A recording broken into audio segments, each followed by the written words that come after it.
Subscribe করে দেবে।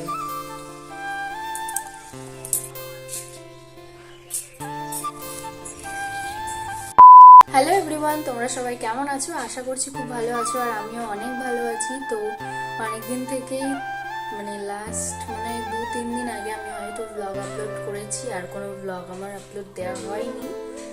তো আজকে ভাবছি আরেকটা ব্লগ করব। তো আমি তো বাড়িতেই আছি, কি দেখাবো সেটাই বুঝতে পারছি না।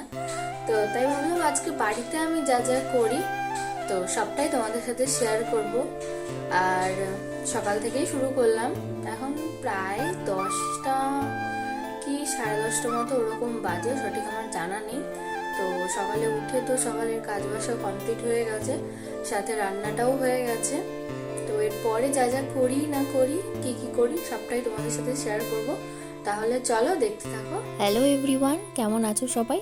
আমার নতুন একটা ব্লগে তোমাদেরকে আরো একবার ওয়েলকাম। দেখো আমার নাকটার অবস্থাটা কি হয়েছে। আমার তো আগে নাক ফোড়ানো ছিল, জানো তো, এই নিয়ে না আমার 4বার নাক ফোড়ানো হয়েছে। কি বলতো, আমার নাকে তো একটা রিং পড়া ছিল, ওই যে গোল নাকের গুলো হয় না সেগুলো, তো ওগুলো না আটকানো ছিল না, আমি এতদিন বুঝতেই পারি। আর রিং নাকের পড়লে তো নাকটা কেটে যাওয়ার সম্ভাবনা থাকে, আর আমার নাকের সাথেও না সেম ঘটনা ঘটে, নাক কেটে যাচ্ছে। তাই অনেকেই আমাকে সাজেস্ট করে যে রিং নাকেরটা খুলে একটা বুট পরতে। আমিও সেই মতো একটা বুট নিয়ে এসেছি, বুটটা পরবো। তা আমার মাসির কাছে গেছিলাম পরবো বলে, তখন আমার মাসি পরাতে গিয়ে দেখে যে আমার নাকের নিচে দিয়ে যেখান দিয়ে রিং এর আংটাটা লাগানো থাকে সেই ফুটোটা বন্ধ হয়ে গেছে। তার জন্য আবার আমাকে মাসি নাক ফুরিয়ে দেয়। মেয়ে মানুষের তো পদে পদে দোষ, তার জন্য নাক তো আমাকে ফোড়াতেই হবে, এটা নাকি নিয়ম রয়েছে। আমি ভেবেছিলাম যে না ফোড়াবো না, কিন্তু আমাকে বিয়ের পরে বাধ্যতামূলক ফোড়াতে হয়। আর জানো তো, ওই বুট নাকেরটা পরার সময় না আমার নাকের থেকে প্রচন্ড পরিমাণে রক্ত পড়ে, আর অনেক ব্যথা রয়েছে এখনো। তার জন্য আমি এবার ঠিক করেছি যে নাকের পরে যদি এবার ঠিকঠাক ভাবে না হয় তাহলে আমি আর নাক ফোড়াবো না, আমি সুতোটা খুলে ফেলবো আর নাকটা বন্ধ করে দেবো। তাতে কেউ যদি আমাকে 10টা কথা শোনাও তাতেও আমি রাজি আছি, কিন্তু আমার নিজের জীবনটা আগে, তাই না? যাকে ওইসব কথা বাদ দাও। দেখো তোমাদের সাথে গল্প করতে করতে এখানে আমার ম্যাগিটাও হয়ে গেছে।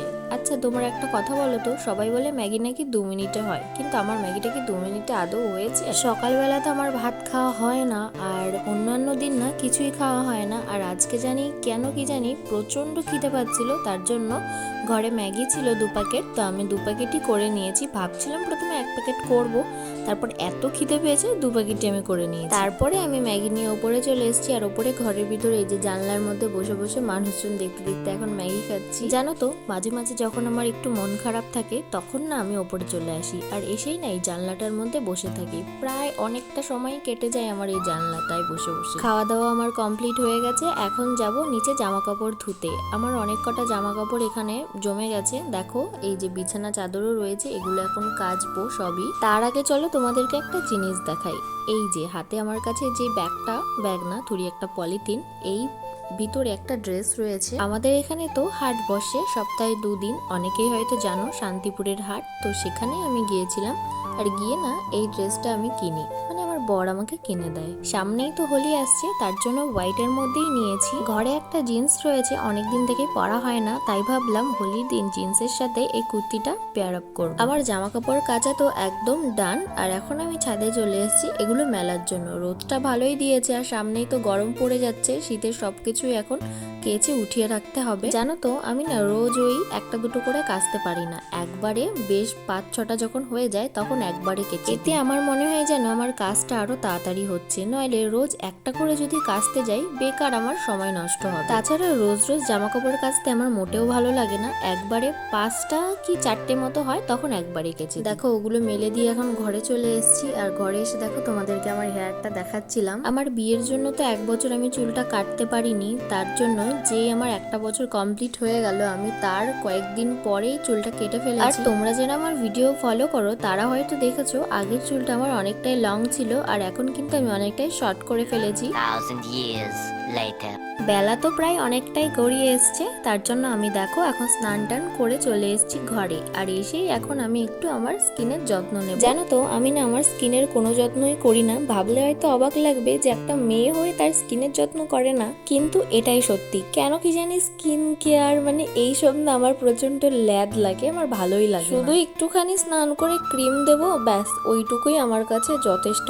এটাও যেন আমার মনে হয় যে আমি বেশি বেশি করে ফেলছি। আর আমি লিপ বামটা কিন্তু একদম স্কিপ করি না, এই লিপ বামটা কিন্তু আমি সবসময় দিয়ে থাকি। এটা একটু পিঙ্কি পিঙ্কি শেড দেয়, আমার তো বেশ পছন্দ। শুধু গল্প করলেই তো হবে না বলো, তোমাদের সাথে একটু তো খাওয়া দাওয়া করতে হবে নাকি? দুপুর তো হয়ে এসছে, এখন আমি চলে এসেছি খাওয়া দাওয়া করতে। আজ তো সোমবার, তাই আজকে নিরামিষই ছিল। আজকে রান্না হয়েছিল আমাদের বাড়িতে সয়াবিন আলুর তরকারি, তার সাথে সেই সজনে ফুল হয় না, সজনে ফুলের ভাজা, আর তার সাথে পুঁই শাকের একটা ঘ্যাট মতো করেছিল। পুঁই শাকটা আমি বরাবরই পছন্দ করি, যদি সেটা একটু মিষ্টি কুমড়ো দিয়ে করা হয় ওটা আমার বেশ ভালোই লাগে। আর জানো তো সজনে ফুল যেটা করা হয়েছে ওটা আমি আজকে ফার্স্ট টাইম খেলাম, আমার খুব ভালো লাগেনি, একটু তেতো তেতো ছিল, আমার ভালো লাগেনি। খাওয়া দাওয়া সেরে ভাবছি আজকে একটু রিলস ভিডিও বানাবো, অনেকদিন থেকে রিলস আপলোড করা হয় না। সত্যি বলতে আমার সময় হয়ে উঠছে না, মানে সময় নেই বলতে কি বলতো, ল্যাদ লাগে, এটাই হচ্ছে মেন ব্যাপার।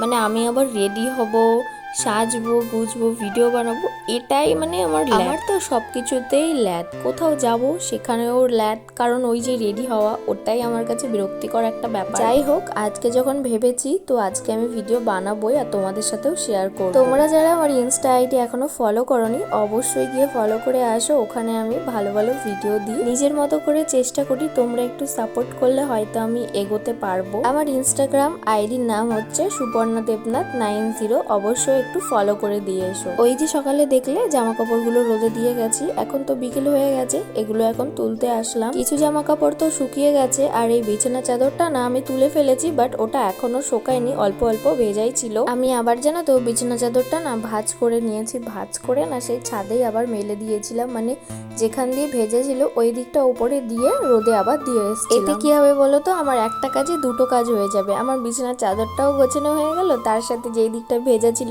সেটাও শুকানো হয়ে যাবে। দেখো এখন তো ঘরে চলে এসেছি, আর ঘরে আসার পর যে কোলবালিশটার কভার কেচে দিয়েছিলাম তো সেটা এখন কভারটা পরিয়ে দেবো বালিশে। আমার জানো তো যে কটা বেডশিট আছে সে কটার মধ্যে এই একটারই ফুল সেট রয়েছে, আরগুলোর শুধু বালিশের কভার ছিল, বাট কোল বালিশের কভার ছিল না। আর অন্য বেডশিট পাতলেও না আমাকে এই কভারটাই রাখতে হয়, আর তখন না দেখতেও খুব একটা ভালো লাগে। যখন আমি এই কভারটা কেচে দেবো তখন তো ওটা পুরোই খালি থাকে, তখন তো আরো বাজে লাগে দেখতে। তার জন্য আমি চেষ্টা করি মানে একদিনের মধ্যে যাতে কেচে আবার শুকিয়ে পরাতে পারি সেই দিনের দিন। তোমরা হয়তো দেখে বুঝতে পারছো যে আমি কভারটা পরাতে গিয়ে আমার অবস্থা পুরো খারাপ হয়ে গেছে। আসলে না আমি না এই কোলবালিশের কভার পরাতে না একদমই পারি না, মানে চেষ্টা করি বাট পারি না ঠিকঠাক মতো, অনেকটা টাইম লেগে যায়। চলো এবার আমি এখন রেডি হব, রেডি হয়ে আবার তোমাদের সাথে কথা হচ্ছে। তো হ্যালো এভরিওয়ান, তো আমি ছাদে এসেছিলাম ভিডিও বানানোর জন্য, তো আমার ভিডিও বানানো সব কমপ্লিট হয়ে গেছে, আর এই হচ্ছে আজকে আমার লুক। তো তোমাদের ভিডিওটা ভালো লাগলে মানে ব্লগটা অবশ্যই একটা লাইক করে দিও, চ্যানেলে নতুন হলে অবশ্যই সাবস্ক্রাইব করে দেবে। চলো টাটা, দেখা হবে নেক্সট ব্লগে, টাটা।